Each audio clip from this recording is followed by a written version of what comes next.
Anyway, good morning and a warm welcome to this. I don't know how many of you been to the Spine before? Natasha was perfectly laid up for you. Superb venue for our meeting here today. So a warm welcome to you all. Many thanks for taking the time out of your busy diaries to come to us. So we've got a packed morning this morning. So I'll kind of run through the agenda in a second or two. But in these kind of midst of very challenging and difficult times, we just start off on a kind of, trying to take this event as a kind of positive half glass full in terms of how Liverpool is coping with the challenges of COVID and now many other challenges around labour, energy costs, supply chains.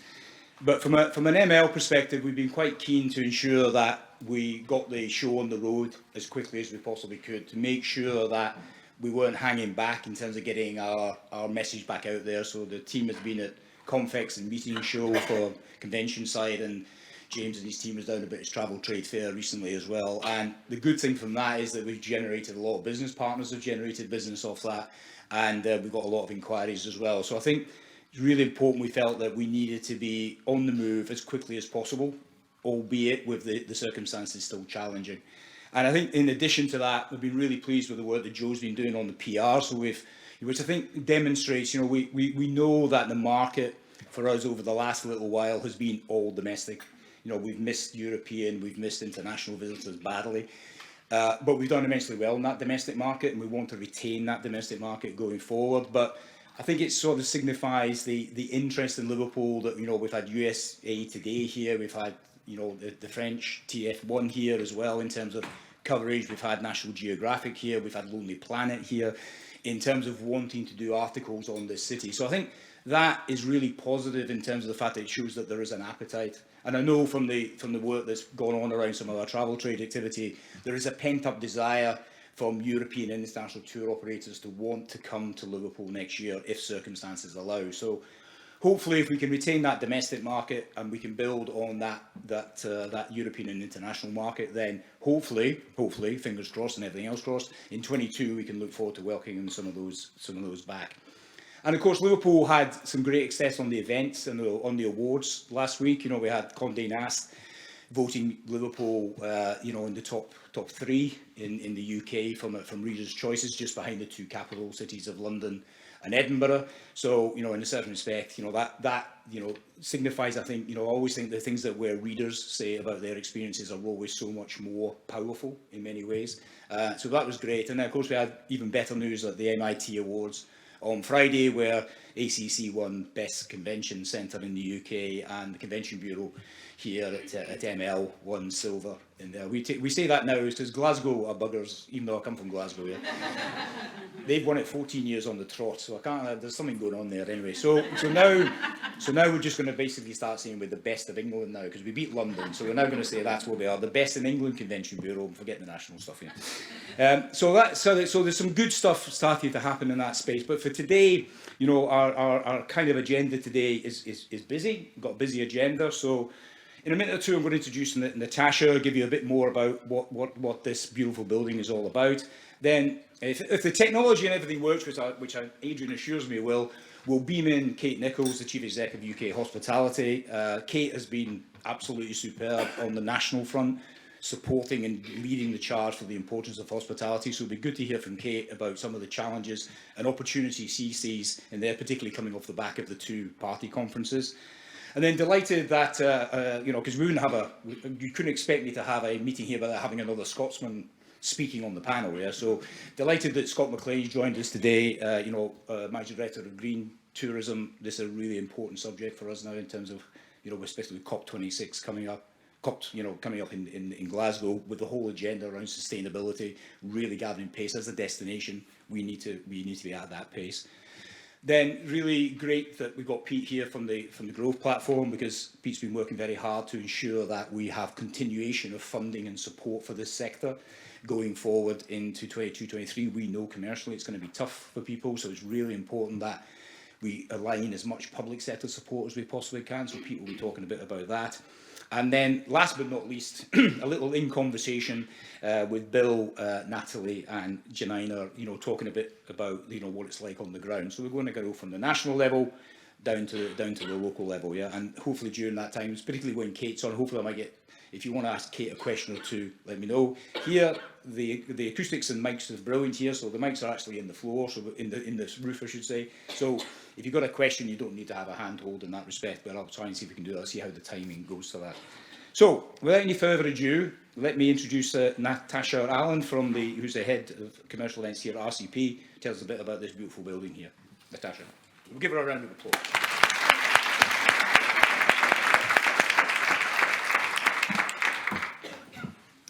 Hi everyone, welcome to Spaces at the Spine.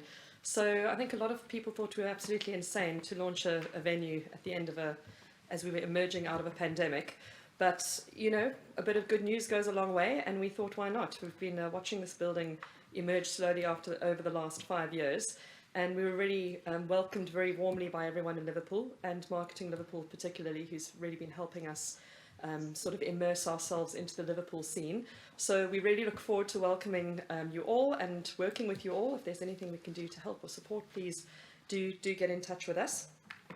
So I'm the head of commercial events for the RCP. We are one college with now 2 sites, so this is the northern home of the Royal College of Physicians. The organisation itself is 503 years old, so we've been around for a very long time, and we've been doing this in London for over 20 years, so it's really lovely to have another string to our bow, and we have the same award-winning team supporting events here as well, so hopefully we can extend our good reputation up north, which would be great. Many people have watched this building being built, and we've become fondly locally known as the giraffe. But I will tell you that the striking pattern on the outside of the building is actually a Voronoi pattern, which is what you see through a microscope when you look at these cells of the skin. And like the skin, the Voronoi, which covers the body, is like a protective cloak. So we sit at the top of the city protecting everyone, we like to think. And the other significance of this Voronoi pattern is that on the inside, the shadows cast by this lovely pattern mimic that of Japanese forest bathing, which is supposed to be very restorative and soothing. So we hope you feel very soothed while you are in this space. The spine has been built with wellness and health in mind, and we have been accredited with the WELL standards, so we're very proud of that. This makes the building one of the healthiest in the Northwest and the healthiest in the UK. The WELL standard consists of 7 tenets, which all impact well-being, and these are air, water, nourishment, light, fitness, comfort, and the mind. And together they create not just an amazing space for our people to work, but also visitors and delegates to Spaces at the Spine. These concepts are all weaved into what we offer at Spaces at the Spine to create a happy and healthy environment for you all. We've got a lot of flexible event spaces here. The top 3 floors are our main event spaces, and down on the ground floor we have the lovely Base Cafe, so that is now open to everyone who's wandering past. So drop in for a coffee, have an informal meeting if you want to. On the right-hand side, you will have seen our lovely steps. So that's also a space to just sit, unwind, collaborate with colleagues. It's a great networking space. We hope to invite the community in and host some community events in that space. If anyone has ideas or wants to collaborate with us, please do get in touch. Our 11th floor is quite a special space. It's our purpose-built clinical assessment suite. It was built specifically for the college, but does support a lot of the universities and medical institutions that run medical simulations. So that's 28 little, small, sort of 5 to 8 people boardrooms where we do our training and our exams for our clinical assessments.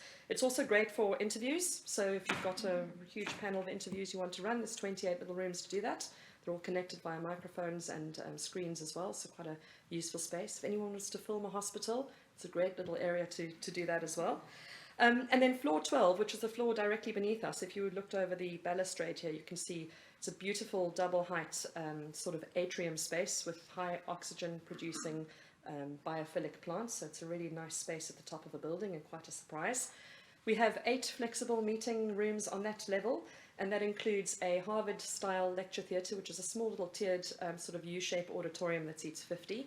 And we also have a state-of-the-art virtual theatre, which is a 18-screen video wall, which is our education department uses it for training, but it's a fantastic area to do branding if you wanted to sort of make a splash with any of any of your sort of activations that you're doing.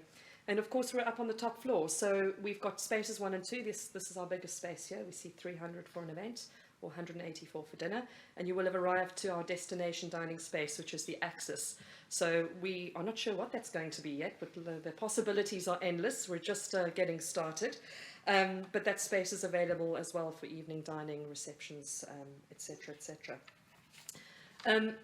You will have seen Adrian in the back corner there. He's our man with the AV know-how.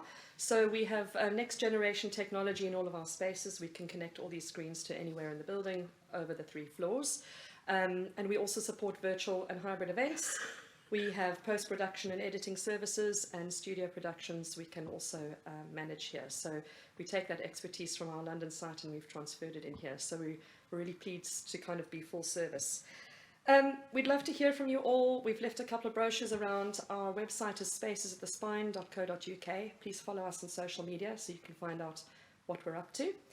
We also attended the meeting show with the Liverpool Convention Bureau, so it was fantastic to be part of the team down there. And we hope you enjoy your morning, and we hope you leave refreshed and relaxed. So thank you very much.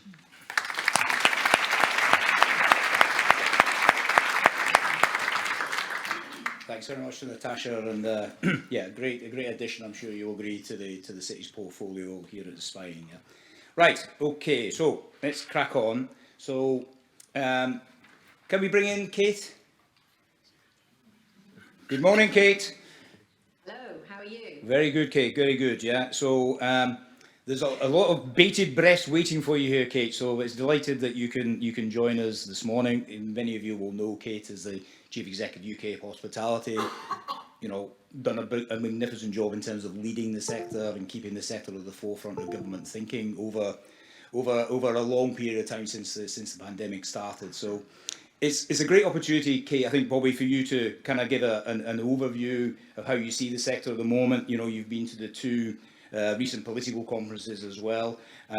You'll know there's many challenges in the sector at the moment. So maybe if we can just kick off with your kind of overview of how you see things at the moment in UK hospitality and the issues that are kind of filling your inbox on a daily basis. Okay, thank you very much. And first of all, apologies that I can't join you in person. I'd love to be at that new space. It sounds fantastic. I think the overall view of the hospitality, tourism, events industry, the sector at the moment, I think running to standstill is probably the best overview that I can give from the feedback that I've received from many businesses. The sector has had a positive bounce back.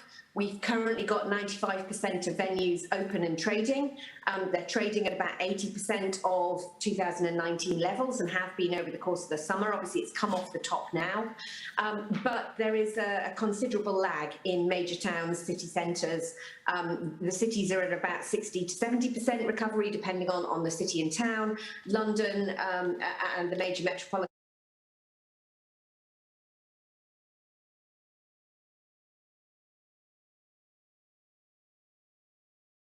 events, international resuming in any meaningful way, we won't see a kickstarter recovery in the cities.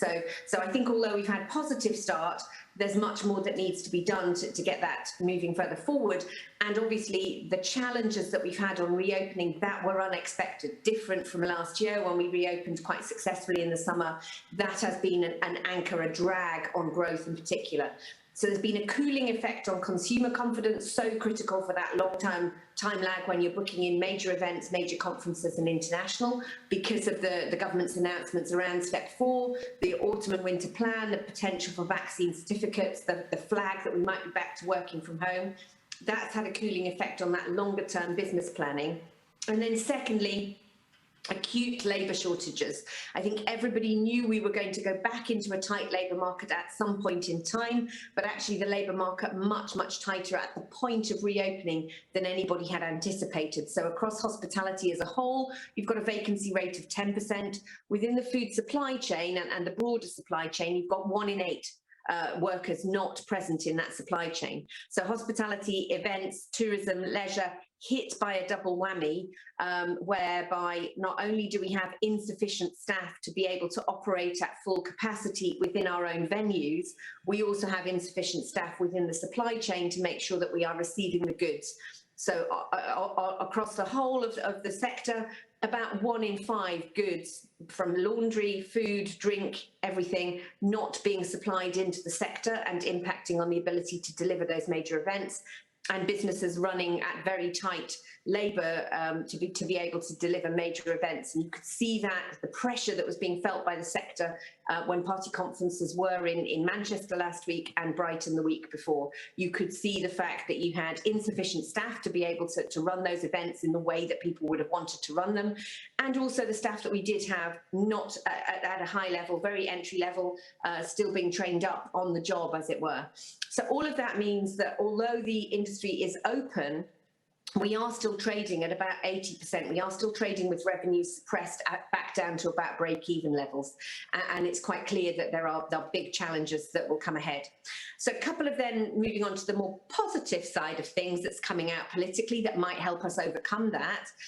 2 big points that we've got coming out from government: a tourism recovery plan, which commits the government to investing to recover tourism revenues, both internationally and domestic, and major events a year ahead of independent forecasts. So independent forecasts suggest our sector will not recover until the end of 2023 for domestic and the end of 2024 for international and business events. Government has pledged to try and bring that forward a year.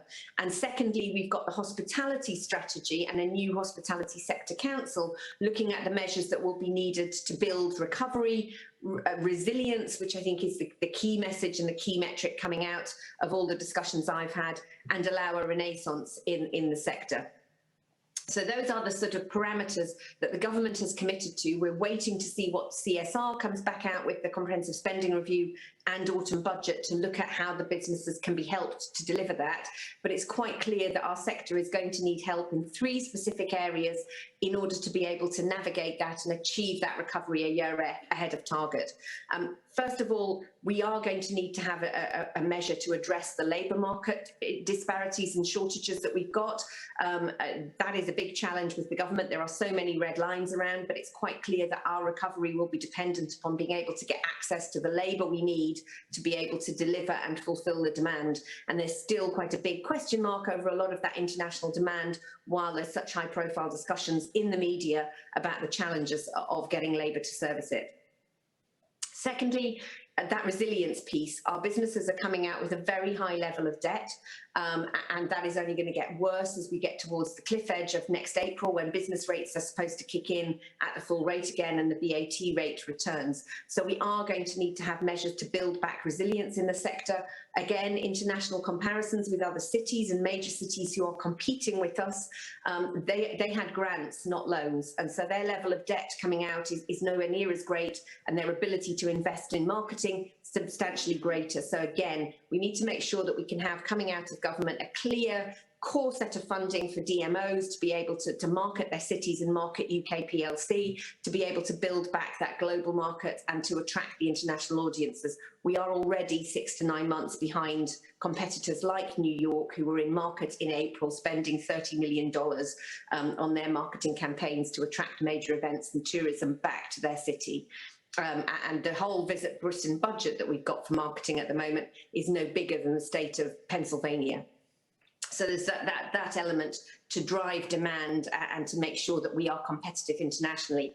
And then third, and most importantly, from our perspective, all of those challenges I've outlined, labour shortages, supply chain challenges, CO2, utility gas price increases, food price increases, the inflationary pressures that we are building into the system, businesses in hospitality will need some breathing space to be able to navigate those, and therefore really important that we keep that low rate, that 12.5%, that intermediate rate of VAT, to allow us to be competitive internationally and to allow us to attract people back in. If we get that, then I think that we can build with the government, working in partnership, the hospitality strategy for recovery, the tourism recovery plan, and also play a key part in the government's levelling up agenda, which last week was set out at Conservative Party conference as being about a sense of place, investment in place, attracting inward investment in order to build back really good quality jobs and to provide services for local people, and building a sense of local civic pride, which is exactly what your event today is all about. It ties in with the levelling up agenda, and hospitality, I believe, is at the heart of that, to bring light and life back to our major cities. Thank you.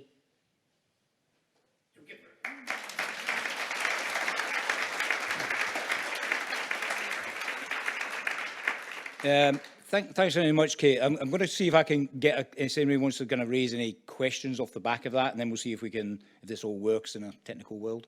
So does anybody want to ask Kate a question just based on what she was talking about there? Hi, Kate. Andrew Edwards. I'd just like to ask... Can you hear, can you hear that? I can't personally hear that. I'm sure you can hear it in the room, but I think that the link is a little bit faint. Right, what we'll do, Andrew, you ask the question, I'll interpret it and ask it. I'd just like to push back a bit on... Oh, I can hear that now. Okay, three. Have another shot. I just wanted to ask you a little bit more about the VAT change, and you just talked about it then, the 12.5%. What do you really feel will happen? Because that is a real scary point for people in hospitality, looking at going to 2022. It's a really good question. What we're seeing at the moment is that people are already putting up their prices as a result of the switch from 5 to 12.5%. What we found last year was about 70% of businesses passed on that VAT cut in full or in part, and then the remainder have used it to keep prices low as we've seen inflationary pressures build. The significant pressures you've got, 50 to 100% increases in gas price, double-digit increases in wage rate inflation and food supply. Nobody is going to be able to maintain that, and the margin squeeze is intense. So we are seeing businesses already put their prices up as a result of 5 to 12.5%, so 7 percentage points, and I can only see that getting worse as we go forward in March and April. Nobody's going to be able to maintain that lower level of price if we have VAT put back up, given the inflationary pressures we've got. Thank you. Okay, thanks, Andrew. Anybody else? Okay, maybe Kate, just, I mean, I think obviously the pandemic in a certain respect, I think raised the significance of the whole hospitality and tourism ecosystem, and maybe government, saw exactly what the size and importance of this sector was, yeah, and obviously, we had support from government in terms of, furlough and other grant support, but do you get a sense, particularly having been to the, your work with government, that this will create a lasting change in terms of how they, particularly within Treasury, in terms of how they sort of work with the sector going forward, and maybe some of the initiatives that have previously fallen on deaf ears might now start getting a bit more heard? I do think there will be a lasting change. I think most importantly, you now have a hospitality section within the business department. We've never had that before. We've always been sort of second cousins sitting alongside culture, and it's just been tourism, and tourism is a very narrow definition as far as government is concerned. So now we've got a hospitality unit within the business department with civil servants dedicated to looking after our sector. You've got a minister who's responsible for it. You've got a sector council. Now that doesn't mean you're going to necessarily get traction on all the asks, but you have got a better voice within government, and the mechanics of government are there to be able to make sure we push as strongly as we possibly can. So you've now got the business department looking after high street hospitality, eating and drinking out, DCMS looking after major events and international tourism, DEFRA looking after food and particularly food to go, all putting pressure on the Treasury. And I think there is a better appreciation of the importance that we generate economically. And at number 10, there's a greater awareness of our importance socially and culturally. If you're talking about presenting Britain on the global stage, it's about our music, it's the Beatles, it's John Lennon, it's all of our great eating and drinking out places. That's what it's that soft capital that attracts people in, both inward investment and international tourism, and the government wants to exploit that. The key will be, does the money follow it? And I think it would do, were we not in exceptional times. And I think the messages we're getting from Party Conference is this is going to be an exceptionally tight spending round. There isn't any more money available to fund some of the things that we might want to see happening for hospitality and tourism. Yeah, and I suppose in the context of that, I mean, you raised it, and I don't think there's a partner we talk to who hasn't been hurt and hit with the labour problem, and I think government talks about this high wage strategy that they have, but that getting to that, achieving that isn't going to happen overnight, and it's this gap in the middle where they need to open up, surely, opportunities to bring in labour to, from overseas to populate and support areas, whether it's chefs or whatever it may well be. Do you get a sense that I know I kind of picked up the point you mentioned about the red lines in that regard, but otherwise I just can't, we had situations here in Liverpool where we could have done a lot better, actually, but businesses just couldn't actually accommodate the volumes that they were getting coming through the door. So it's a kind of irony when you're trying to recover. So what's your kind of sense on that?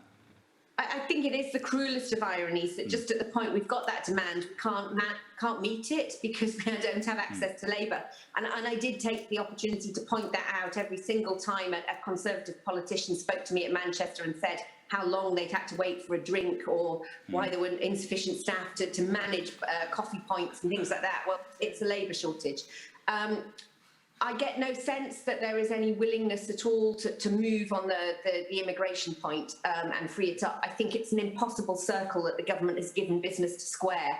Yeah. We clearly, today's figures show you've got record numbers of people in work, you've got record numbers of vacancies. The government doesn't know how many of the working age population we've lost, both to COVID and also going home, and are just not simply in the country. So, I think we do have a situation they need to grapple with. They're not willing to look at that sensibly and in a grown-up way. So we need to force them to look at that, to have that 3-year plan from how we get from here to that high wage, high growth, high skills. You will still need the lower skilled businesses, the lower wage sectors in the service sector economy. You will still need those in order to facilitate the high wage people. There's no point at all having all the doctors and AI technicians if you can't feed them or keep them clean.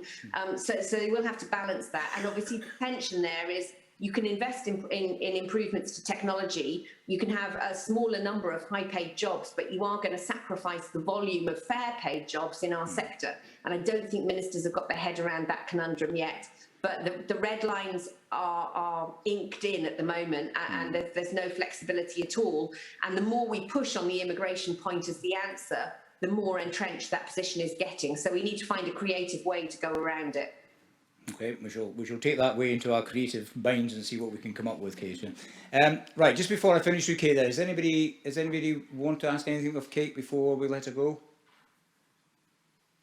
Okay, I think you've got them all with the message, Kate. Yeah. Perfect. I mean, let's see how things. I mean, I think we'll be interested to see what government do for the comprehensive spending review around not only the DMO review, but whether they put any additional resources into Visit Britain to do, international marketing. It's always been a bit of a bone of contention for a long time. The fact that we don't proportionately put in as much into promoting this country as we should. So it'll be interesting to see how that plays out. But Kate, we thank you very much for taking the time out of your busy schedule to join us this morning. We look forward to seeing you up in the city soon. Yeah, and I look forward to coming back. Great, and thanks for all your hard work in the meantime. Thank you. Thank you.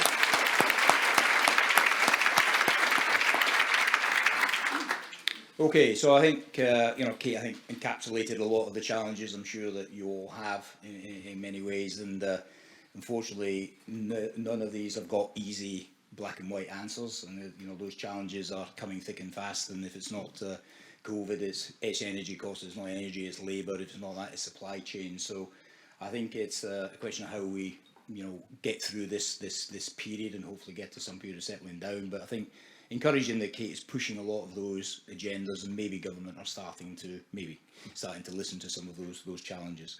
Okay, let's move on. So I think we were very keen at this event to, particularly with COP coming around the corner in Glasgow shortly, we had started to see, and have started to see probably for the last couple of years or so, that for all our convention and conference bidding, the amount of questions we are now getting around sustainability, accessibility, what are we doing about it, has become more and more. It's taken up more and more of the responses in terms of winning successful bids. And there's no doubt that this whole agenda is definitely carrying and catching huge momentum. It's not going away. We as a destination need to start thinking about that in terms of where we are positioned within that, what our proposition is. in terms of, infusing consumers to think if you come to Liverpool, you come into a destination that is conscious and is taking action in that sort of space. So we've started to do a number of things in that space. So, we joined the global destination sustainability movement to assess our performance as a city. Jenny, the convention bureau, has been leading on that. That will benchmark us against 70 other cities. We're going to get the results of that soon. I'm not expecting us to be in the top 5, by the way. I'm probably expecting us to be in the bottom 5. But that's fine. That's fine. That's where Belfast were a little while ago. So this is about us getting a base of understanding about where we really are, as opposed to where we think we are.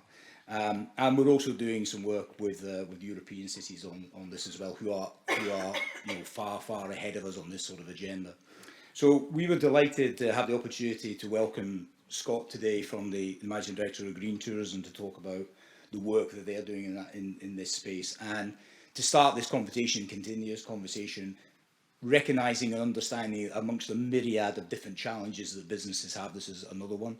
But we want to try and start the positioning of this so that we can start to build it more aggressively, more effectively into all our consumer communications about what type of city you're coming to. Yes, a city of great bars and restaurants and hotels and venues and events, but also a city that takes its environmental considerations seriously and is doing things about it. So that's the journey I think we're on. We're kind of starting the journey. I think there's a lot to do in that space. I know a lot of you are doing some really excellent work in this space. We probably need to shine a better light on some of that stuff. But to give you a little bit more background into green tourism, delighted to welcome a fellow Scott, Scott MacLean, to the stage. Thank you.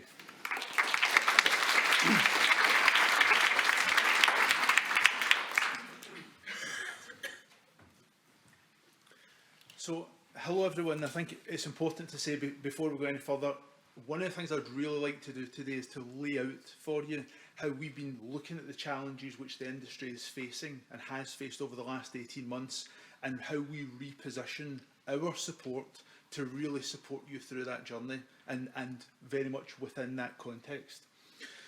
So I think it's fair to say that over the last 18 months, society's perceptions of sustainability have changed. This increased public awareness is in turn impacting our industry like never before. At Green Tourism, we see from our engagement with the sector that business is being won based on a destination or a venue's capability to deliver a sustainable event. Now, that sustainable event includes the event itself, the accommodation, and the local experiences associated with that. To summarise this direction of travel in one small story, we're now hearing from a number of venues that there are 3 questions they're expecting to be asked most. 1, do you have free parking? 2, is the Wi-Fi strong? And 3, what are you doing around sustainability? This trend is well supported by research. In one large study by the European Commission this year, they found, and this is very much general public data, that 67% of consumers polled claimed to have purchased at least one product specifically because it was better for the environment. Ipsos Mori found that globally 65% of people believe climate change should be prioritised within the economic recovery, with that figure just being slightly lower at 58% in Great Britain in terms of support. And an event which is close to many of our hearts, the Meetings Show, found that 92% of events professionals report that sustainability is important to them. So let's look closer to our industry. Earlier I gave the example of a buyer asking questions on the phone about sustainability, and of course sales team will position themselves for success in these conversations to win business. But what we're seeing now is the increase in online booking platforms serving the buyer with information on sustainability credentials of venues and accommodation, and this will increasingly be found online. Venue Directory is one example from the meeting sector of a booking platform, but we're now seeing Booking.com and now Google identifying businesses with third-party sustainability accreditations. So as well as preparing the sales team for those conversations with buyers, there's also preparing for the online engagement as well. So Today what I'd like to lay out is how we're positioning ourselves to support you in this landscape. First of all, the Green Tourism Standard, which you may be aware of, has been operating for 25 years. We have recognised the sustainability practices of a wide diversity of businesses in our industry. Our gold, silver and bronze standards have throughout this time provided third-party assurance to buyers and are proudly displayed by over 2,500 businesses in 22 countries. The standard is displayed by a diversity of tourism businesses, including the leading visitor attractions, restaurants, venues and hotels. And one of the conversations I was having recently is what we're seeing is many large hotel groups now contacting us, not so much at site level, although that is still happening, but at head office level. So for example, we've worked over the last 2 years very closely with the Latter Hotel Group, and they've looked to build a really comprehensive approach at board level with their senior management team involved and working through all of the sites. They started off, as Chris pointed out, at bronze level. They started out very early, but they were very proud to say, we're very proud, this is where we are right now, and we are going to sell the journey to our buyers. We're not going to sell exactly where we are, we're going to let them know that we're going on our journey. Because they've done that, they bought in the whole group. It was such a brave decision to do that, and then the whole group have gone with them, and they're now in a very strong position to do that. And actually, I was speaking with a buyer 2 weeks ago who spends over £60 million in the sector, and what they were saying is actually we've noticed, for example, what the Latter are doing. So buyers are seeing these efforts as well. So one of the many updates that I want to give today is a new accreditation which we've launched. For 25 years we've run only the Green Tourism Standard. What we've found is through our work with convention bureaus and destinations and our conversations with conference organisers, that what they wanted was the credibility of the Green Tourism Standard and that long-standing experience, but they wanted to see a standard which was specific to meetings and events, with a criteria and a brand that was specific to meetings and events. So earlier this year we launched the Green Meetings Standard. So in terms of the process of achieving the Green Meeting Standard or the Green Tourism Standard, one of the things we've reflected on over the last 2 years is when people say to us, well actually we had our Green Tourism assessment maybe two and a half years ago. We want to change that narrative entirely. The industry has changed and we have invested to change with it. So we've built a new online platform which allows your staff and your teams to engage with us consistently and engage with us consistently. So first of all, what's involved in a Green Tourism assessment or a Green Meetings assessment? They are slightly different, but the criteria is very broad. And you can see from our 15 goals here, structured under people, places and planet, that the assessment is broad in terms of for planet. We look at your energy, water, waste, including food waste, how you reduce carbon. Under places, we look at your catering, what's everything you do there to provide a sustainable event.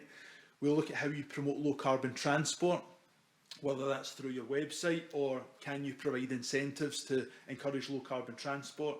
And how do you engage with your delegates around sustainability, communicate sustainability to them and help them engage with your venue in a way that's most sustainable.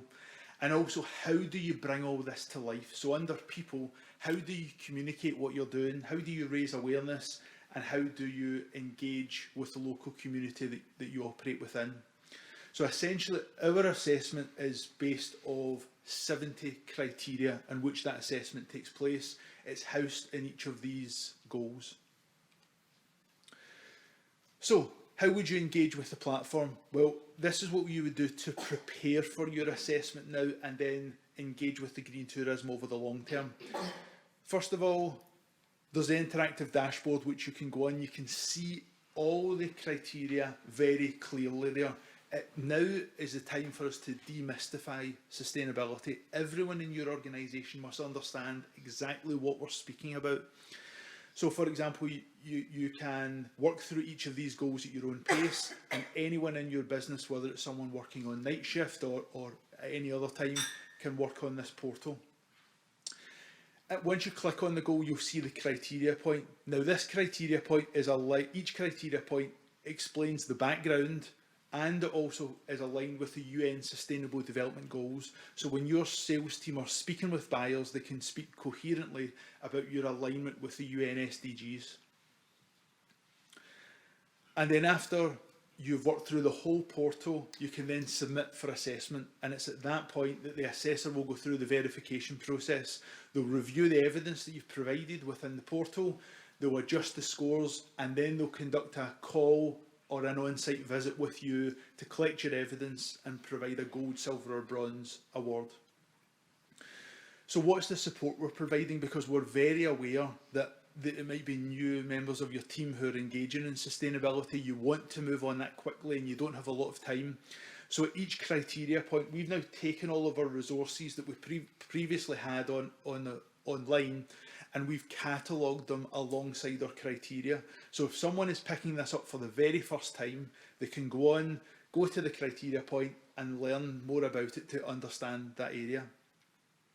They can also contact a member of our assessment team all year round. This is no longer about being on site once every 2 years. It's about consistently being with you and supporting you on that journey. And that's through the portal, but it's also on calls and also in person where we can to support you on that journey. And what we find is, we have for a long time been saying we want to support businesses. There's maybe a percentage of businesses that have contacted us consistently and they're really engaged with us. We now want to take that concept and roll it out across the whole industry. And we want you to be able to create your own action plan. So as you work through the portal, there'll be suggested actions which pop up, and you can create the action plan for your venue or hotel. You can also edit it so that it's specific to your hotel. And if that member of staff is moved to a different department or promoted or moves on, then someone else can come in, see exactly where you are in sustainability and pick up from there. And of course, there's our technical support team. And that's something that for these 25 years, Green Tourism has committed to having that team of technical support. And that's a technical support for the industry. It's a team of assessors, all trained to IEMA standards. They're there to provide support for queries, advice, training and webinars, and provide lots of case studies. So if you're thinking, actually, I'm not sure exactly where to start in sustainability, that's a phone call to Lisa or Johnny or Ewan, and we can arrange that for you so you can have that conversation and get started. So what does it mean to have one of our standards? Whether it's the Green Tourism Standard or the Green Meeting Standard, it means that your venue or hotel or tourism business has been independently certified. It's been certified by third-party qualified assessors. You're committed to continuous improvement and regular reassessment. And you've achieved a label of choice if it's for green meetings with over 700 venues throughout the UK, or if it's more broadly the Green Tourism Award with 2,500 businesses and growing just now.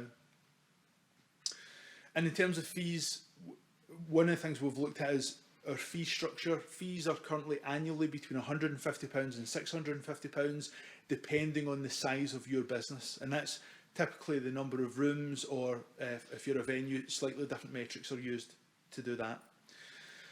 So what's the next steps? Before I tell you about some of our developments, what's the next steps?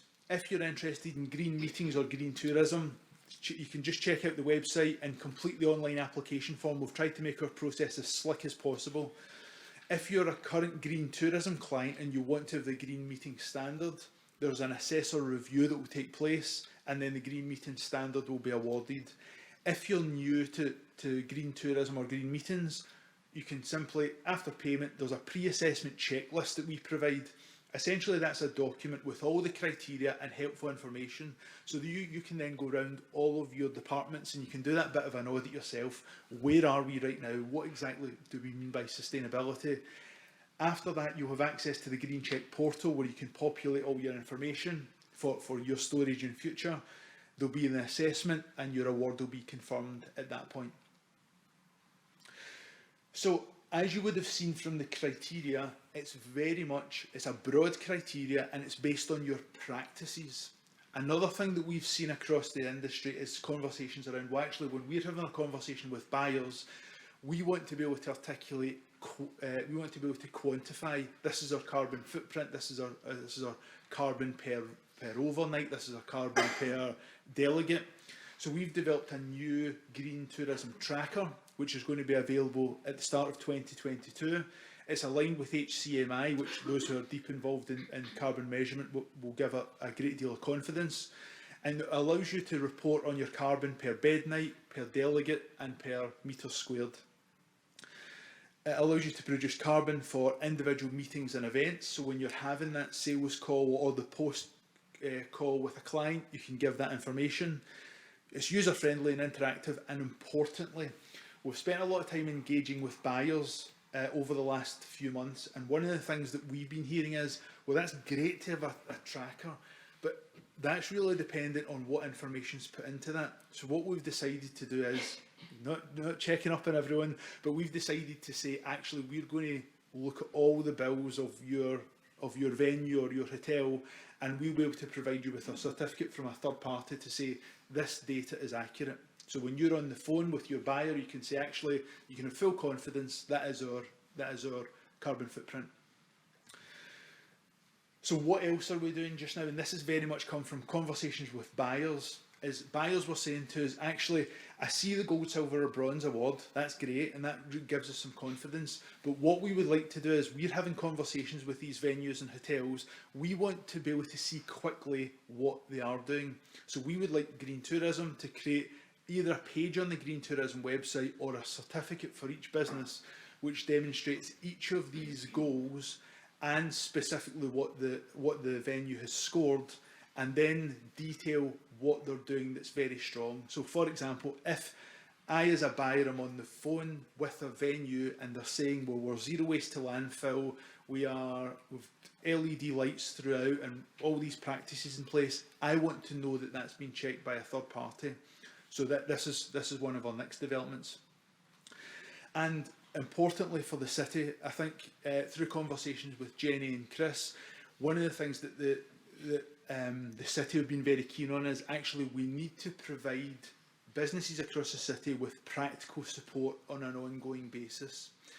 So we've developed, and we're doing this with no other city right now, this is the first rollout of this support and this partnership with Liverpool, is throughout 2022 we're going to send out to you practical resources on a monthly basis, and these are going to be, first of all, the areas which we see buyers speaking about, but after that we will then be having a conversation with the industry. What other information do you want to see, so you can share with your teams information about low carbon transport, food and drink, carbon reduction or waste reduction, and all the sorts of things that you can do, because there's some really simple things that businesses can do if they know, actually, for example, the final example I'll give is, we done a project with a number of hotels and venues last year where we worked with them to record their food waste.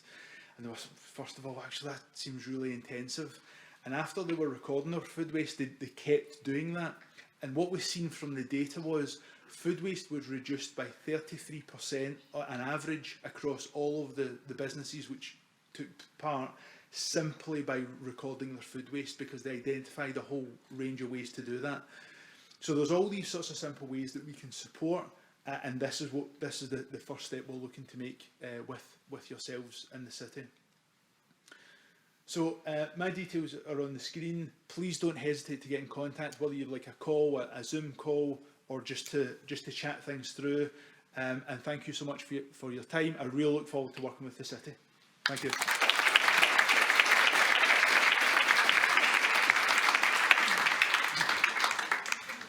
Yeah, so we're delighted to have signed up this agreement with Green Tourism to start working with them at a destination level, and I think we wanted to get ahead of this, and I'm going to wait for other cities to do it. I think maybe the two that are probably ahead of us at the moment are Belfast and Glasgow in this space, and we want to make sure that we're ahead of it now and getting ahead of it. So we'll get you more contacts and details about that as we go forward, so that we can start to build our momentum in this space. Okay, so let's crack on. So next speaker, Pete Sandman from the Growth Platform. We talked about, in the context of the conversation we had with Kate, about the importance of resource and the importance of having the resources to get there and market what we've got to audiences that we want to come to this city and the wider city region. Yeah. So Pete's been doing a lot of work around this, working with the CA to ensure that we get into that space. So he's going to talk a bit about that now, and in terms of that broader recovery strategy we've got in place to help you hopefully get back a lot earlier than the end of 24. We're going to be certainly ahead of that curve if we possibly can, that Kate was referring to earlier. So over to you, Pete.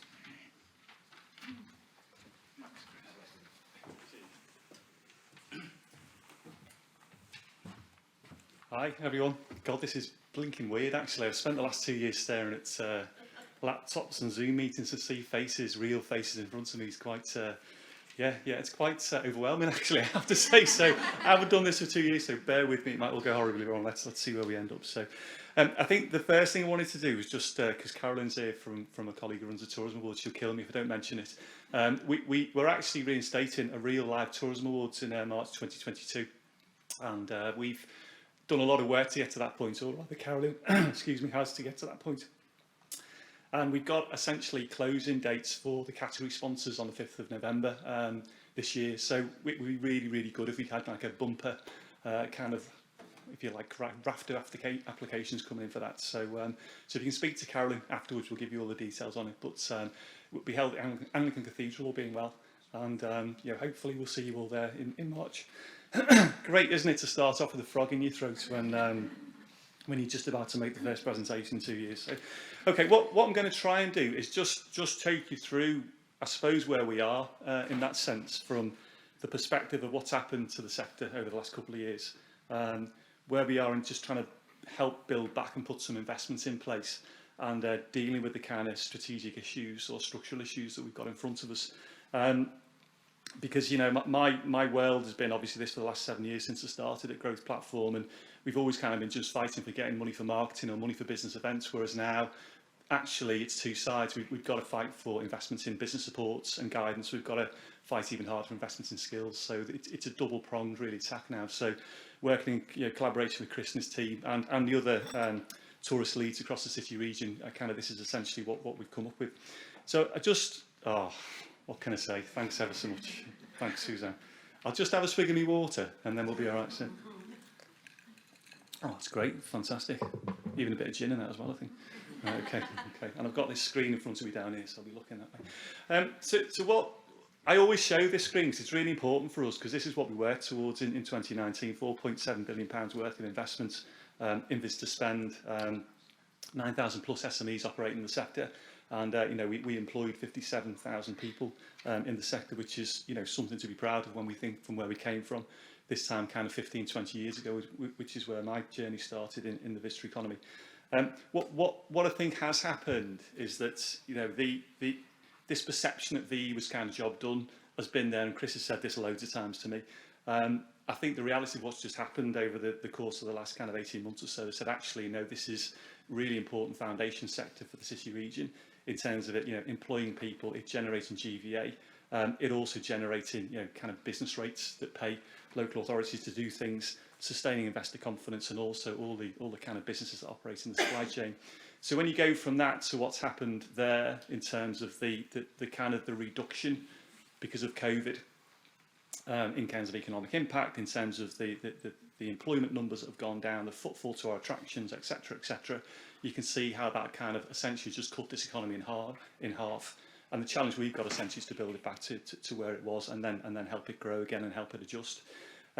What I think we have kind of identified, as I said earlier, this is the point really around changing the mindset away from just around demand generation, but also to supporting local businesses. So in that kind of space, we've seen the best part of 1,400 businesses that are currently classed as vulnerable in our sector. Over the last kind of 18 months or so, we've allocated, or the city region's allocated, over 22,000 grants to local businesses. And we've seen, in our kind of growth up anyway, inquiries increased by 225%, which just shows you the challenge that businesses are facing. And to kind of echo what Kate has said, they've taken on additional debt, they're trying to respond to new markets, they're trying to deal with the challenging labour market. These are things that are now front and centre of things we've got to try and grapple with. And hopefully, as I say, the latter slides will kind of show you the approach that we're taking. in terms of the current situation, and certainly the blue bars that you can see on the left-hand side of the screen, very much that's compared with 2019, compared with 2020. You know, as Chris was saying before, we are starting to see some signs of recovery, particularly when we look at, I always look at hotel occupancy being a really important barometer of how the city region is performing. You know, whilst it's up 34% on 2020, it's still down on 2019, which isn't unsurprising based on the ongoing restrictions that we've had. The attraction numbers are still struggling slightly. Again, we're kind of up on 2020, which isn't a surprise, but still down on 2019. And then I don't know if anyone's here from the airport, but we know there are still some challenges there, obviously, in terms of those ongoing restrictions to those kind of key international markets. However, we are seeing recovery, and we are seeing the sector move in the right direction now.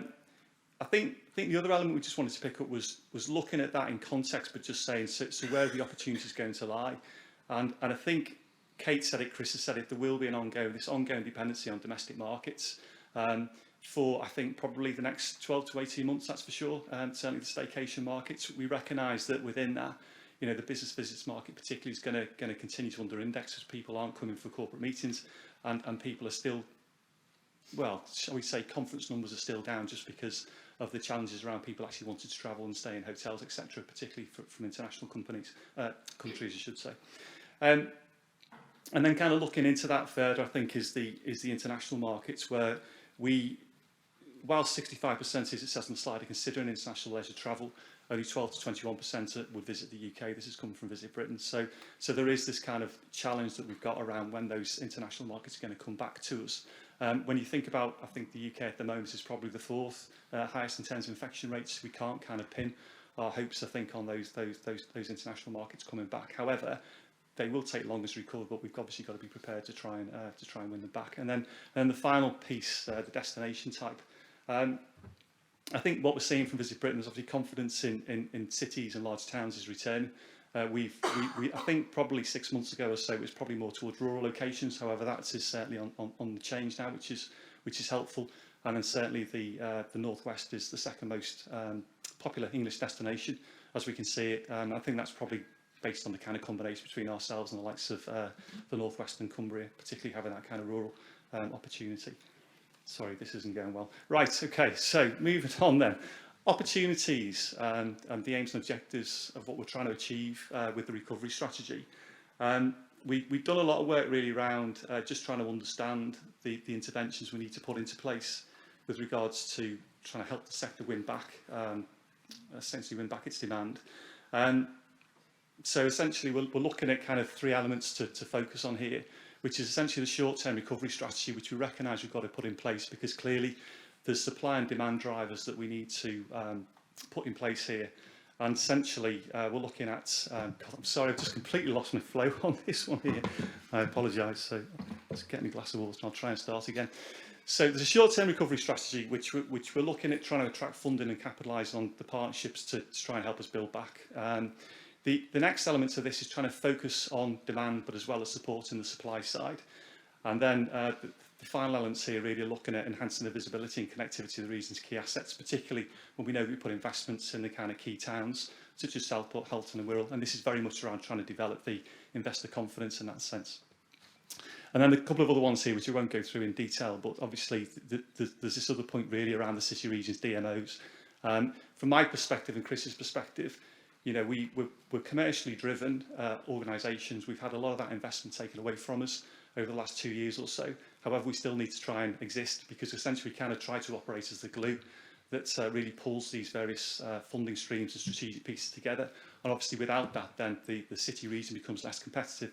So there's again a clear need for us to try and rectify that issue. When we've put together the recovery strategy, this was agreed by the Visitor Economy Board. We've essentially looked at 4 key areas, which is demand generation, which is around trying to develop demand for conferences and destination marketing, but also looking at trying to attract in major sports and events. The skills issue, which Kate alluded to before, which is kind of addressing those labour market issues, really by trying to help people into jobs, trying to retain them, but also recruiting for growth over the longer term. The business support and resilience, which is what I alluded to before, really, which is around building resilience and readiness for those businesses that are now coming back into the sector and back into trading. accessing our business growth programme and actually trying to encourage innovation, because we recognise that markets are changing very clearly. Businesses need to innovate to try and win those markets back. Consumer preferences changing, and also there's probably a greater focus on digitisation as well.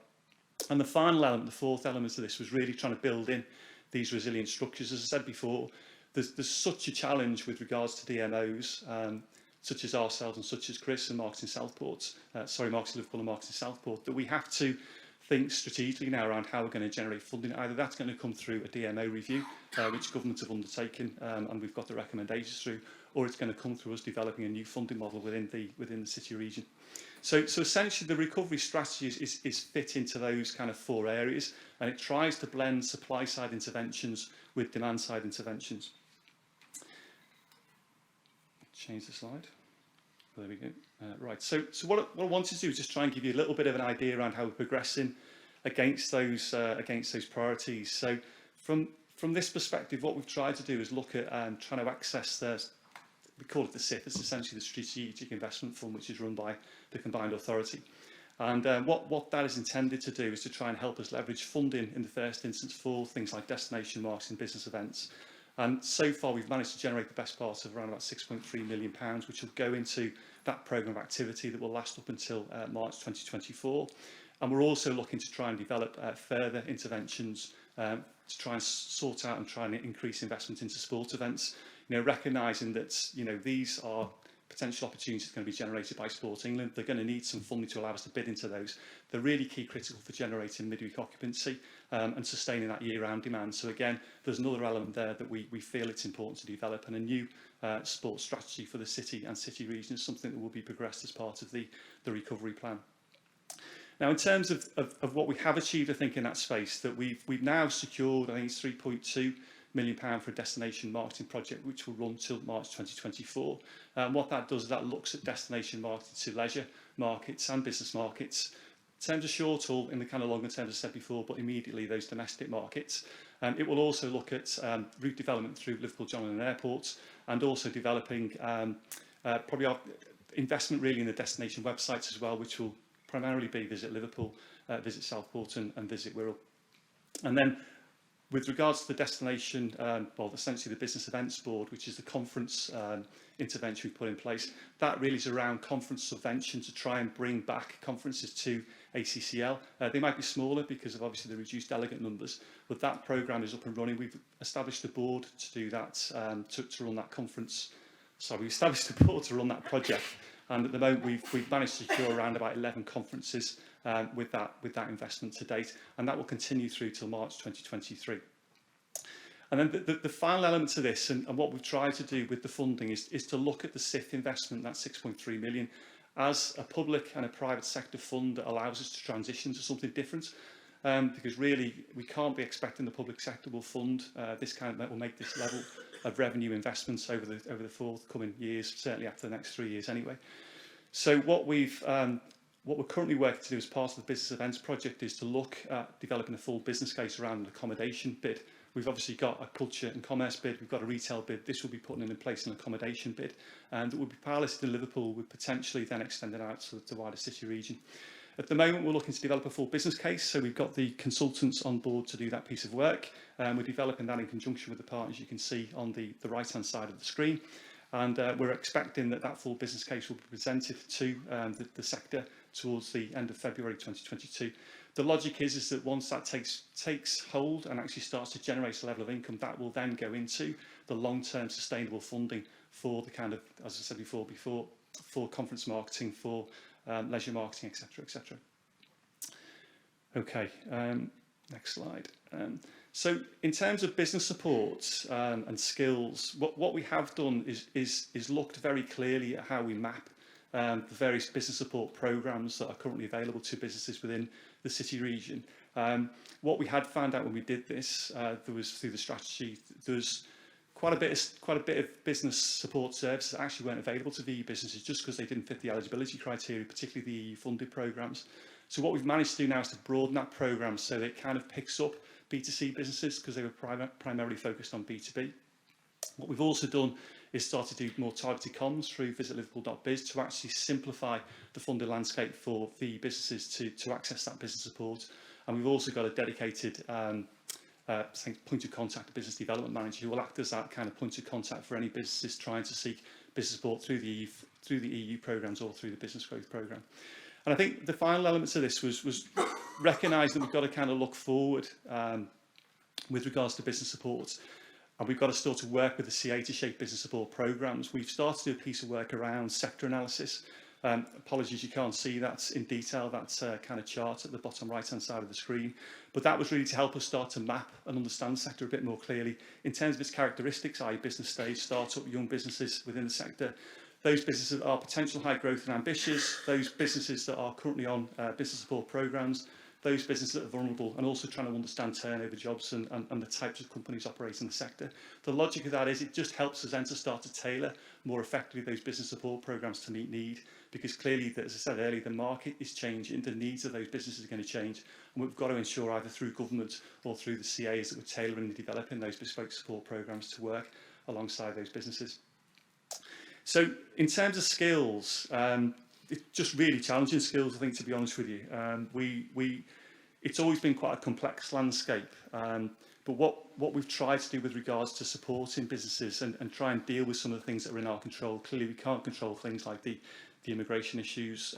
We can't control the supply of labour, but what we can try and do is work to support business and try and put people into jobs. And that's really come around about 4 steps we've taken on that. So the first one was to really support and simplify the support landscape. So really looking at that route way through from pre-employment training into workplace training and then into kind of enhancing and supporting salary contributions through work that we've done with City and Guilds and Department of Work and Pensions, and also linking through into existing programmes like the what it's called now, the Kickstart programme, which essentially works to provide training, provide salary support to businesses who are taking on recruits into the sector, and also support for support for skills courses as well that they can activate. The third element was actually working employers to increase visibility of opportunities in the visitor economy. So we've just undertaken a programme activity with the Department of Work and Pensions called the SWAT programme, which is Sector Workplace Academy programme, which basically means that we have recruited in from the labour markets, we put them through pre-employment training, and we're now placing those individuals into jobs. And then the final element was trying to develop this issue around, or this opportunity around structured work-based learning. And this is a piece of work that we're developing, ongoing process with City and Guilds, which is around workplace training and accreditation within the workplace. And what would then happen is the employer would take on responsibility for delivering that work-based training, but it would be accredited by City and Guilds. So that package of skills programme we're working with the Combined Authority at the moment, we think is looking at potential investments around about 1.5 million. We're currently in the process of developing the full business case for that, and then hopefully we'll come back with that kind of more tailored programme of support once that piece of work has been done. The other elements to this was just, again, the piece around DMOs and the need for some type of core funding, really, for DMOs within the city region. You're probably aware from what we've fed through over the previous kind of 6 months or so, the work that's been going on in that space between ourselves and Marketing Liverpool, and also work we've been doing Marketing Southport. The recommendations of the DMO review now have come back, and I think broadly speaking, the evidence submission we put back into them, that what we need to see is core funding. We need to kind of operate essentially like a strategic DMO model that can have a relationship with central government, but can also work to try and channel that funding across into other DMOs within the city regions, has kind of been accepted and has been recommended as part of that DMO review. The challenge that we've got now is actually getting government to accept that. So there will be, I think it's probably fair to say, we've got the city region in a place where we're endorsing the recommendations to government. There will be some further lobbying now undertaken through the Combined Authority and through the other local authority areas into government to essentially ensure that they accept the recommendations and they provide core funding for the DMO review. And then it would then essentially be up to us then to actually apply and be accredited by government as essentially a funded DMO, which would mean we'd need to look at the structures currently within the city region and develop a much longer term strategy for tourism over the next kind of 4 to 5 years potentially. Okay, so the key milestones is the final slide that we're working to is essentially we're looking to have the LCRV strategy, recovery strategy commissioned and signed off by the CA in November. We've already had it endorsed by the District Economy Board. The LCR DMO response we will be putting forward in October 2021, which is obviously ahead of the autumn statements, the comprehensive spending review. The accommodation bid ballot under the key milestone, which we are currently working at full business case up for, will hopefully go forward in March 2022. And then, again, subject to us actually getting through the DMO review and having those recommendations approved by government, we'll then in the space where we need to develop this thing called the Destination Development Partnership business plan, which would be, and the Destination Development Partnership would be the receptor, if you like, for that funding from government. We'd then have a kind of contractual relationship with government for potentially a 4-year period, and that could be anything up to £500,000 investment, and then that money then would be used, as I said earlier, then to support DMOs, so we continue to do the good things that we essentially do within the city region. And then the final element there is getting that kind of destination development plan, or the start of that destination development plan in place and commencing that work in spring 2022. I'm really sorry about that presentation. That's probably the worst presentation I've ever given. I completely lost track there. But anyway, hopefully you kind of got the flow of what I was trying to say. And if you've got any questions, please feel free. Thank you.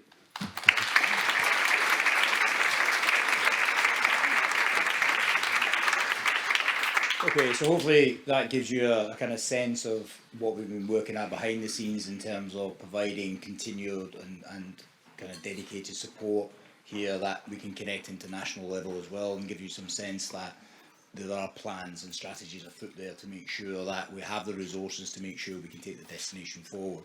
So, last but not least, we've kind of looked at the national level we've looked at some of the kind of challenges around sustainability, we've looked at what we're doing in the city region. So I thought the kind of the best way to finish the session today would be a panel which Bill Addy, the CEO of the BID and also chair of Elven, will host now with Janina and with Natalie, is looking at what it's like on the ground. So what does all that mean in terms of operating day-to-day businesses? So Bill is going to run this session, so I shall ask you, Bill, to bring up your two fellow panellists and crack on.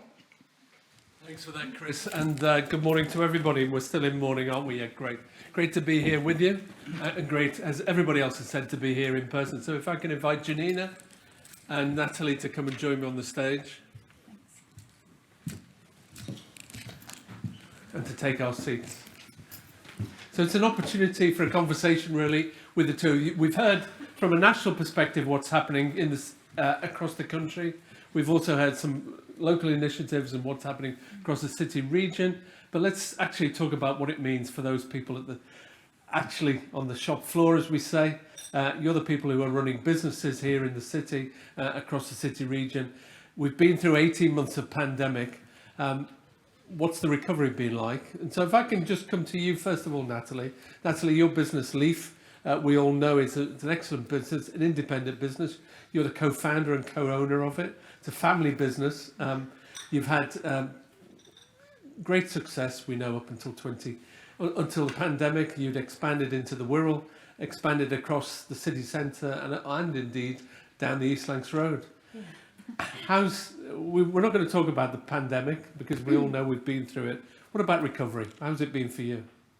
I think coming out of lockdown 3, the business has bounced back in terms of the leisure sort of side of what we do. So the 3 Leafs, Bold Street, Smithdown and West Kirby, with unbelievable pent up customer demand. So we didn't expect to trade as well as we've traded, and we expected the suburbs to remain busy as it was during COVID, and that Bold Street would actually suffer, but it's been the complete opposite. Bold Street has been busier than we've ever been since we opened 11 years ago.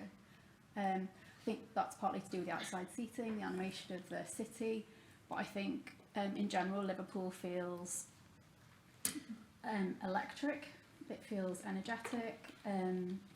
People are loving coming at the weekends. We find Saturdays are so incredibly busy in the city centre, and we couldn't really have wished for anything more in terms of customer demand. We have struggled enormously behind the scenes meeting the demand due to the sort of job market, which is diabolical. We can't get people to turn up for interviews. You can get sometimes people to turn up for an interview, they get the job, and then they don't turn up for the first day, for instance. The situation in the kitchens is really, really challenging. So whilst the demand's been there and it's been fantastic and better than we could ever wish for, and we're so grateful to be in the city of Liverpool doing business, because I think we've bounced back much better than what Kate Nicholls was talking about. It's been the worst period of trade, like operational challenges that we've had since we started. And I started in a recession in Parliament Street in the middle of nowhere with no money, so I'm pretty used to tough trading conditions, but this has been really, really difficult. The wedding market's bounced back really well, so OMI's traded really well. We've noticed a trend in people wanting smaller weddings, so we've had to create more bespoke packages for people who want to actually, despite now being able to have as many people as they want, they actually want a smaller wedding, which has been quite interesting. And then the commercial district, we have got one fine day going only with events, but not the cafe, because we don't see that the demand is there. So we've kept the cafe side of the business closed, but are continuing with events, which we're seeing a lot of demand for private events, weddings again, and we're starting to see corporate, and we're expecting a really, really busy sort of last quarter to the year. And you're expecting Q4 from, obviously from the public and all of us coming out, but what corporate business you think will come back during Q4? So. We're seeing that it's coming back, for sure. Some of our big people who have been with us for years, who've had all their Christmas parties, have started to book back in. Key dates have gone. Our problem is that we've kind of got the brakes on behind the scenes, so I'm sort of telling the marketing team to just like, don't push too much, let's keep our heads down, let's just deal with the inquiries that we get. But I'd love us to be able to go out and do what we used to do, be creative, drive programmes, kind of drive people to the venues, but we very much, because of the operational challenges of supply chains and the labour and actually mental health amongst the staff, and the staff not being able to cope in really busy situations, we've sort of got the brakes on a little bit. But yeah, the biggest surprise for us has been how Bold Street has performed. Better performance than we've ever had. Last week we had 5 gigs in, Monday to Friday. Real demand for live music. And as I say, the outside seating, I think, has been maybe what's pushed us into the better performance, because we've got that extra capacity and more options for people. So the Liverpool Without Walls initiative that we opened last year, obviously when we closed Bold Street and Castle Street, has really benefited your business. Massively benefited our business.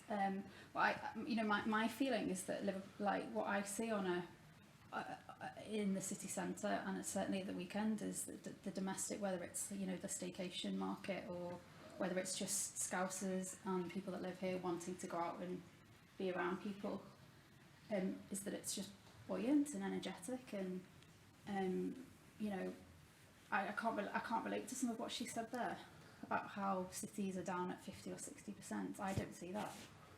Well, it certainly isn't borne out by the stats that we produce in the bid company, that from the footfall and sales figures we know that's not the case.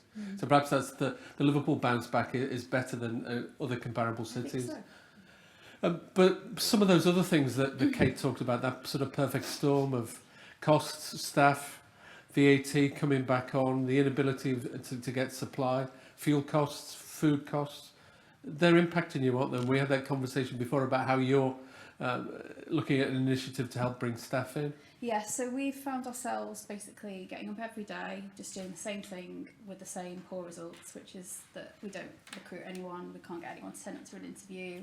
We've got competitors paying like £30 an hour for a chef, which we can't compete with. So we've decided, or we have already applied to the Home Office to start bringing in skilled workers on visas. And I think that's the only solution that we can come up with in the current situation, because it's like absolutely dire out there. And a friend of mine who owns Marboyles has done the same thing, and he's had his licence granted. His challenge now is, how does he market that position overseas, and how does he recruit for that position? But it's given him a sense of like optimism, because he is also pulling in favours left, right and centre, trying to get people to cover shifts. But I think potentially as a sector that could be something that we look at, and it's a real minefield trying to get to the stage where you get your licence in and then the Home Office are not particularly helpful. But if we could get some support from consultants that do it, potentially for the sector, if other people were interested, it might be a way of giving people a sense of there being some light at the end of the tunnel, because you know, the catering colleges have got fewer people in them than they've ever had.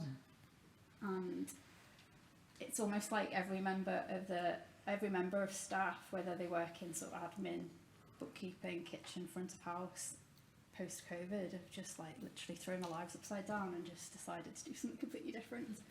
So there's a combination of that, mental health, Brexit, and people just found other work during COVID. But I think we need to start thinking differently and try to bring some skilled workers in.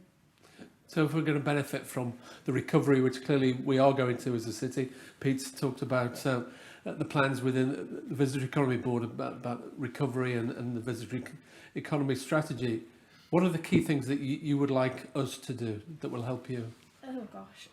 Well, as I say, a bit of support around how do you navigate through this skilled working visa thing. Because if you actually, the thing I was shocked about was that chefs or people in catering are not even on the shortage list. It's only really doctors. So let's get them on the shortage list. Let's make the process easier, but let's get some help from people that know what they're doing on how we go through it, how we do it. If we can continue with the outside seating and things like that, that would be great. Help with the kind of litter situation, the litter situation in towns, because it is so busy on a Saturday and Friday night. The city feels demolished on a Sunday morning when you're walking through. So just a bit of pressure on the authorities to kind of do their bit. I don't know. I mean, just keep doing what we're doing, because I think Liverpool has recovered well, but I do think we're all at risk of having our reputations ruined because of things that are out of our control. So it's great to kind of keep pushing to get people here, but actually behind the scenes we need to be able to deliver and keep our reputations intact. And what about the VAT question for you as a great business if they can person? keep it to 12.5%. I think we've all really benefited from 5%. Obviously, if you're food led, not wet led, which we fortunately are food led. So it's enabled us to get a bit of money behind us. But we do worry that because of all the rising costs, that our model of good value for money, kind of everyday luxury, we won't be able to deliver that, because we'll have to push our prices up that much that what we deliver for the price won't match. So yeah, if they could keep it at 12.5%, that'd be great. Okay. Lots for us to think about there. And actually, you've just set a challenge, which I know Chris was just writing some notes that we'll come back to you on. Okay. But Janina, if I could just ask you, so your role, you run the Met Quarter, and the Met Quarter was the brand new shiny toy, wasn't it, in 2005, well before Liverpool 1 was delivered on Whitechapel. Fabulous brands, but it was very much retail brands. So you run Met Quarter, but also you chair the retail and leisure bid. So I'm going to ask you a couple of questions about the Met Quarter and then an overview of retail essentially. So the Met Quarter, we know, is a retail brand that has had to refocus, reappraise itself. It's still a very key destination for brand conscious and brand savvy. I noticed our city region Mer was yesterday wearing a product that hopefully came out in the Met Quarter when he was on national television. Let's hope so. But you've core brands, but also we talk about transformation of high streets. Met Quarter is that in a microcosm, isn't it? The fact that you've transformed space and now are different uses. So was that a conscious decision? I think I've been with Met Quarter for 15 years this month. And I think when we first launched, it was very, very high-end retail, exclusive. This feeling like it needs to be exclusive, which never really sat very well with Liverpool, where it's a very inclusive city. We went into March 2020 with a few options on the table. One of them was Liverpool Media Academy. And I think at the time I remember taking their team around thinking, how are we going to fit 35 classrooms, performance spaces into what was, historically retail space, over 2 floors linked with a staircase, if you're lucky, maybe a lift. And I think it was, the first lockdown just made everything happen really quickly. We were able to literally get up and running, legals done in record time, and have, these 35 boxes created by September. I think it was the most stressful period of my life. In more ways than one, but I think in terms of what we delivered as a business and the transformation now when you walk in, my CEO will say that we're not a shopping centre, which is very difficult to sometimes the juxtaposition of that with the fact that we've got key retail anchors that are, perform the best within their region, if not in some cases on certain category lines globally. But we've also seen the shift with the performing arts space, where 600 to 800 students per day, up to 1,000 probably once we continue to move out of the current situation, is that we've moved to a more independent basis in terms of some of the tenants that we've attracted. So Kids Cavern had 20,000 square foot and upsized an extra 4,000 square foot during the pandemic. Opened only a few months ago. We've got a very bespoke, independent-driven cinema, and then we've also just recently launched GPO, which is our new food hall, which again has been driven by independence. And I think we've talked about it previously, but just in terms of how independents are able to be more dynamic and move more quickly, adapt to the situation. I think what we've done from a bid perspective over the last 18 months has really helped drive that. The speed. It's been so much easier just to get things done, with Teams, with Zooms, or actually face-to-face on site with, hard hats on. We've just been able to move those conversations, which I don't think we would have been able to do with the global or international brands in such a way. And the nervousness around that. I mean, I find it quite bizarre. We've Beth at Bid, wherever you are in the room, we're trying to get Decathlon to have a pop-up over Christmas. I've actually got no space. And that is utterly perverse for me, that 18 months ago I'd be saying I've got no space to put a pop-up for 2 months of a major sporting brand that I would love in the building to be able to drive a different footfall in. I can't find any space for it. So it's been an unusual period, challenging, stressful, but we are coming out of that, and we're seeing our footfall in September was 25% up on the previous year, and that was the first time we'd actually been up all year.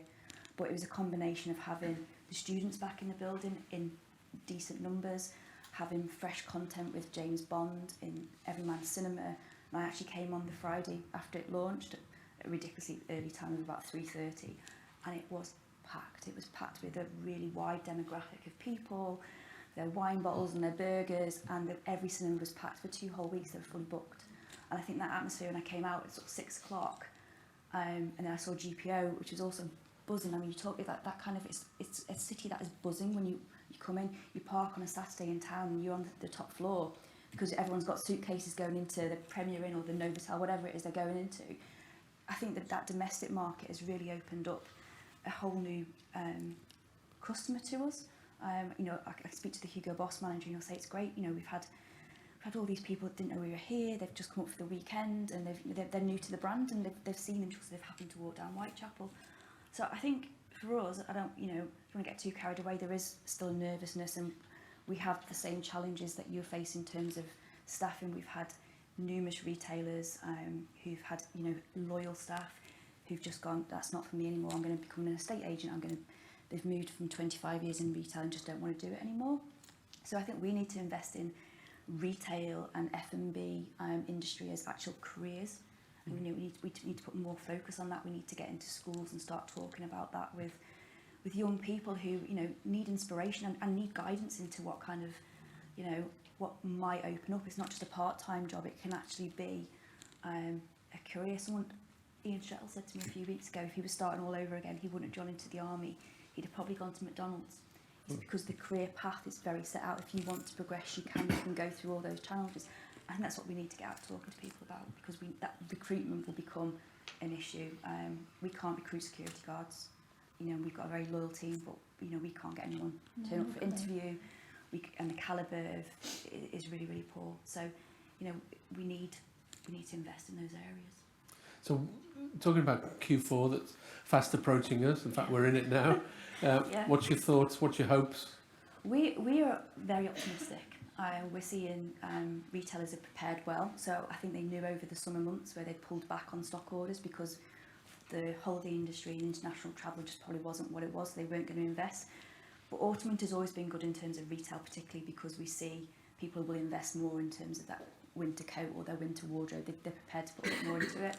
I think from a cinema point of view, from a food point of view, we've actually got dwell time in Met Quarter, so we're seeing that people can spend a couple of hours by cinema, shopping, food, and having that sort of experience that we haven't been able to offer them before. We're cautiously approaching events, working with a sort of dynamic approach and that we can pull things if need be, maybe investing a bit more in digital that again we can manoeuvre around. trying to be flexible, but also mindful that, you know, we've got a service charge, we've got to maintain that. We've gone through this period of stripping things back, but I think we're you know, optimistic, and I think 2022 we're more optimistic about. We're already making plans for 2022, but I think the work that the bid are doing and conversations I've had with Alvaro and the team, just in terms of how we can, you know, open up Liverpool as one place we promote, and we, you know, we can really like maximise Liverpool as a destination, even if it's just domestic to begin with, and we can build on the international. I think that's where we want to go. I was just going to ask you a question. Obviously, your other roles, so as well as being very busy in your day job, you also chair the retail bid for us. From a wider retail perspective of the city, what's your thoughts on that? You obviously speak to other retail colleagues across the bid area in particular, but also across in Liverpool one as well. How's Liverpool doing from a retail perspective? I think the footfall numbers are there. I think, you know, I mean, footfall's only one driver. You know, it's one measurement that we can look at. But I think there's real positivity there. They've seen spend go up. I think what we're seeing is that when people come out, they're prepared to spend. So your ATV, what you're actually spending each transaction is going up, and they're spending longer in the city. But maybe the frequency still isn't there. So when people, they don't want just to come out for one reason. They want numerous reasons to come out. So just coming out for a workshop that might not be good enough reason. We need to link it in, and we need to sort of cross market. But the general feedback I'm getting is positive. We're still in this like slightly strange world where we've got retailers operating different hours. You know, we're seeing from the research that came out yesterday that we are seeing those commuters come back. We need more of them, but maybe we just need to adapt from a retail perspective and F&B. You know, how and when we open, how we can sort of, you know, blend those two kind of daytime into nighttime, which Liverpool's always struggled a little bit with. So I think just how we can blend those opening hours and manage staff costs at the same time to actually sort of to work for everyone. And the same question that I asked Natalie, what's the impact, and what do we need to do to support retail? I think business rates, I mean VAT from your side, business rates from our side, I think it's the long term, well actually even the short to medium term planning. You know, the reduction this year, great, it's helpful, but people need to plan. They don't just literally plan month by month, and we need clearer guidance, and we need to apply pressure collectively. You know, which is a big ask, but we need that forward planning that we can actually build in, because, you know, when business rates are more expensive than our rent, that's a real issue, and you know, and that's unfortunately the situation we find ourselves in some cases. So we need to change that. We need to apply more pressure, and I agree with Natalie on that issue. That's something that we know again, but we need forward thinking. We need it to be clearer now, not a month before or a day before. And your hopes for the future? Wow. Well, I never thought we'd be fully let, and you know, we're not quite there yet from a personal net quarter perspective, but it's the closest I think we've ever been since 2006, when, you know, I almost got given a shopping centre that was fully let, and then 2008 happened. So I think, yeah, to be in a situation where we're fully let, I think that someone said to me it's easier to try and manage an empty shopping centre, and I was like, no, it's not. It'd be much easier for me with a smaller team to manage a fully let shopping centre, because then that's a real indication of the market generally. So that's kind of a sort of goal. Keep my 16-year-old alive as well. That's a separate goal, but yeah, working on that one too. But of course, it's important. Actually, you touch on that. Personal lives and personal mental health and personal health are very important. And it's great to see. For you, Natalie, obviously you've got big demands on you, especially at the moment. Yeah. I know where your personal hopes will be over the next few months. But yeah. from both of you, just in finishing, from a city perspective, we're seeing investment in the city, aren't we? We're seeing retail investment. We've got Decathlon, we're coming in. We've got Flannels opening next month. So external brands are looking at Liverpool and thinking it's a place to come. And from I mean, there's no vacancies in Bold Street, is there? No, my landlord at West Africa House was saying he's got 2 units on Bold Street. He's got the old Chandlers, the Yateses on the corner, and the Halifax, and people are trying to pay premiums to take the fighting for the units. And of course, Bold Street has shifted, hasn't it, now? From it used to be a mixed mode of retail and which I do F&B. think it misses. I think we lost the retail, haven't we? Yeah, I think we do need to keep the retail there, because it's about a whole experience, isn't it? And you know, we need to keep quality there as well if we can. But it's nice to see Rudy's open at the top. Yeah. And yeah, I think that like there's a lot of confidence, isn't there, in people investing in the city, in the the visitor economy, definitely, and retail and hospitality. Yeah. Yeah, and I speak to my accountant, and he says people are just desperate to kind of make investments. The luxury market's doing well, so we couldn't be more delighted with the demand, as I say, but just the kind of servicing the demand is. I know everybody in our industry is struggling. Yeah. And it's something that we need to, as a city, we need to resolve, don't we? We really need to do that. But it's great to see so many of you in the room here this morning, all part of that same industry, all trying to drive forward to benefit your own businesses, but also the city as a whole. So I'm going to finish there, because I know we are running over a little bit. But great to speak to you. I look forward to coming back to you in a few months' time, and obviously when we can talk about how great the end of 21 was and how optimistic we are all about 22. So thank you, Natalie, thank you, Janina, and see you soon.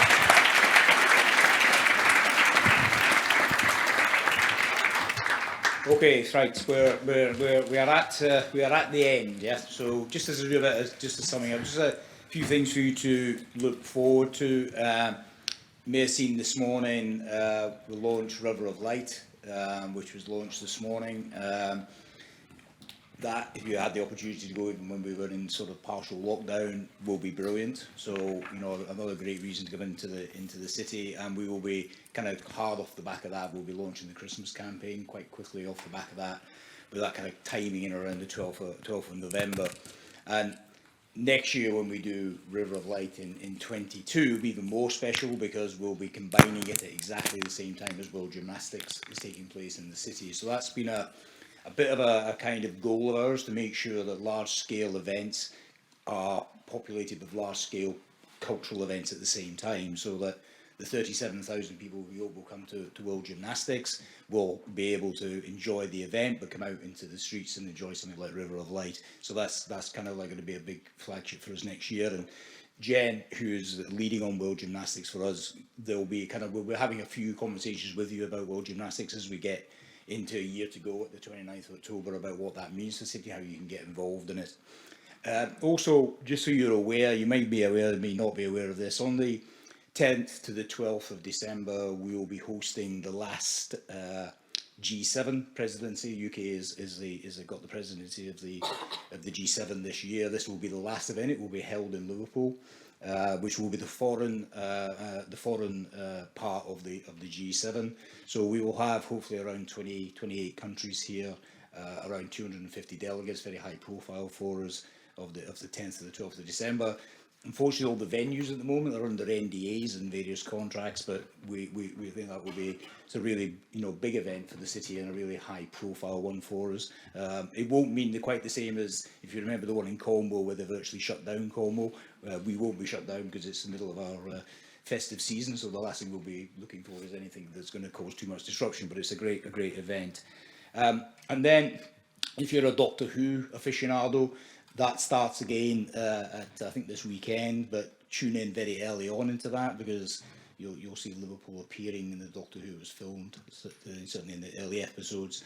And on Wednesday tomorrow, NML will make a very big announcement about a very large-scale worldwide exhibition that will be coming to Liverpool next year. That's under an NDA as well, so I can't exactly tell, but you might be able to work it out if you start joining up the dots. That will be running from May to November next year. It's not quite the same scale of terracotta, but it's got the same vibe about it. It'll be at the World Museum, and I think it will be a great filler for us in many ways as part of that. So 22, a lot to look forward to, and I haven't even mentioned the Turner Prize. And as Jerry flies out the door there, I haven't even mentioned the Engage events that we're doing. This is also an important part of what we're doing about engaging local residents. We started to look at this back in 2019 when we started to see what was happening in Amsterdam and Barcelona. So we were kind of conscious about that we needed to make sure that we took our residents on the tourism journey with us. So that's kind of part of that starting point with the Engage programme that we're working with Jerry Proctor on. A couple of more seminars to come. They're both going to be exciting ones, with Copenhagen and Porto involved in those. So if you get a chance to participate in this, please do. But that's going to be an ongoing conversation for us as well.